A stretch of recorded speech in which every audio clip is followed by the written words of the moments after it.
ये नीट 2022 का क्वेश्चन है और ये ध्यान रखिए करंट इलेक्ट्रिसिटी में काफ़ी क्वेश्चन पूछे गए हैं। ठीक है, क्वेश्चन कहता है as the temperature increases the electrical resistance decreases for both conductor and semiconductor, increases for conductor but decreases for semiconductor, decreases for conductor but increases for semiconductor, increases for both conductor and semiconductor. कुल मिलाकर के छोड़िए, कह ये रहे हैं कि अगर टेम्परेचर इंक्रीज करते हैं तो कंडक्टर और सेमीकंडक्टर दोनों में रेजिस्टेंस किस तरीके से चेंज होता है, ये आपका क्वेश्चन है। क्वेश्चन समझ में आ गया क्या कह रहा है? देखिए दो तरीके से आप समझ सकते हैं। एक तो कोफिशिएंट ऑफ थर्मल कंडक्टिविटी, ठीक है, coefficient of thermal conductivity alpha होता है, ये पॉजिटिव होता है फॉर कंडक्टर, चिंता मत करें, इस मेथड से हम बताएंगे नहीं, है ना, और निगेटिव होता है फॉर सेमी कंडक्टर। ठीक है, ये आप पहले याद कर लीजिएगा। कोफिशिएंट ऑफ थर्मल कंडक्टिविटी एक होता है। अब इसका कंसेप्ट समझिएगा, अगर 0 डिग्री सेंटीग्रेड पर किसी भी सब्सटेंस का रेजिस्टेंस R0 है और T डिग्री पे निकालना है तो फॉर्मूला होता है RT is equal to R0 1 plus alpha T. अभी चिंता मत करिए, इस मेथड से हम आपको याद नहीं कराएंगे। तो सिंपल सी बात है, आपका जो अल्फ़ा है ना कंडक्टर के लिए पॉजिटिव है, तो अगर टेम्परेचर बढ़ाओगे और अल्फ़ा ऑलरेडी पॉजिटिव है तो रेजिस्टेंस बढ़ने वाला है नहीं बढ़ने वाला है, यानी कंडक्टर का टेम्परेचर बढ़ेगा तो रेजिस्टेंस भी बढ़ेगा। समझ में आई बात?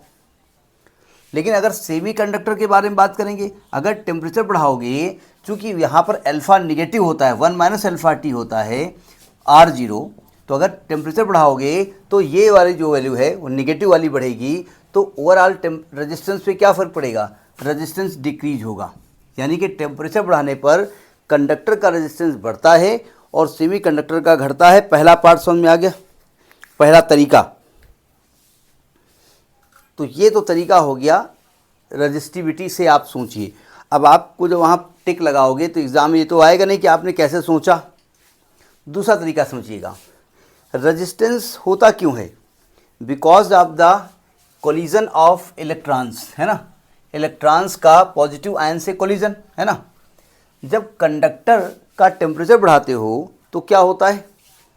कंडक्टर में जो कोलिजन बढ़ जाता है, आपस में कोलाइड करने लगते हैं, तो यानी कि कंडक्टर का टेम्परेचर बढ़ाने पर चूंकि इलेक्ट्रॉन और पॉजिटिव आयन का कोलिजन बढ़ जाता है तो उसका रेजिस्टेंस भी बढ़ जाता है। नहीं समझे?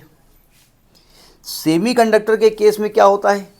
आपने पढ़ा है कि सेमी कंडक्टर जो होता है वो प्योर फॉर्म में जब होता है अपने, तो वो एज ए इंसुलेटर होता है। भाई सेमी कंडक्टर आप जानते हो कि उसमें आउटर मोस्ट ऑर्बिट में 4 इलेक्ट्रॉन होते हैं। ठीक है, ये 4 इलेक्ट्रॉन हैं, तो वो अपने नेबरिंग एटम के 4 इलेक्ट्रॉन से कोवेलेंट बॉन्ड बना लेते हैं, मालूम है ना, ये कोवेलेंट बॉन्ड बना लेंगे। तो ये वाला जो एटम है इसके आउटर मोस्ट ऑर्बिट में 8 इलेक्ट्रॉन हो गए, तो 8 इसी प्रकार से अन्य एटम भी अपना कोवेलेंट बॉन्ड बनाएंगे। तो 8 इलेक्ट्रॉन होने पर उसको कहा जाता है ऑक्टेट कंप्लीट करना। और जब इसने अपना ऑक्टेट कंप्लीट कर लिया तो क्या मतलब हुआ? मतलब ये कोई भी इलेक्ट्रिसिटी कंडक्ट नहीं करेगा, हमें फ्री इलेक्ट्रॉन चाहिए।